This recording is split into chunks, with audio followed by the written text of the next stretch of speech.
Игумен Трифун. Атеисти. Никогаш не сум сретнал атеист. Еден млад човек на почетокот на часот во коледж изјави дека е атеист. Јас бев поканет како гостин предавач и го бев започнал говорот со забелешката дека секој поседува духовен интелект што гладува за Бога.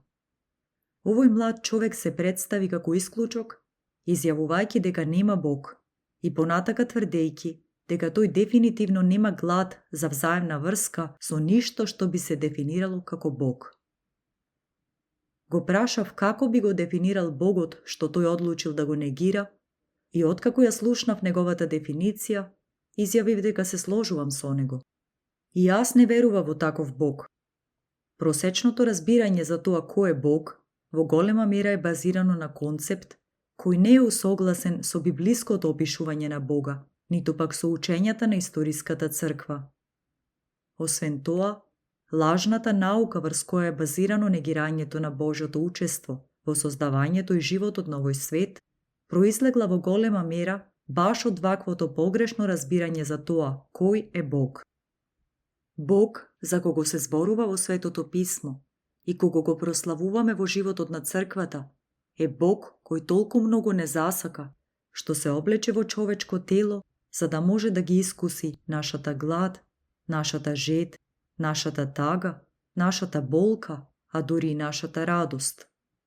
Он не е некој далечен Бог, неспособен да го разбере своето создание, но напротив, Бог кој се соединил со своето создание и не поканил на заедништво со него. Ние сме поканети да земеме учество во неговата божественост и преку дарот на вечниот живот да пребиваме со него за секогаш. Нашиот Бог е насекаде присутен и е светлина во помрачената вселена. Се што е добро е од него, зашто он е љубов и не повикува да заедничариме со неговата љубов. Неговата светлина не осветлува дури и кога бираме да живееме во темнина, зашто он е насекаде и се исполнува. Нашето неверие во никој случај не го поништува неговото присуство, ниту пак го негира фактот дека он е Бог.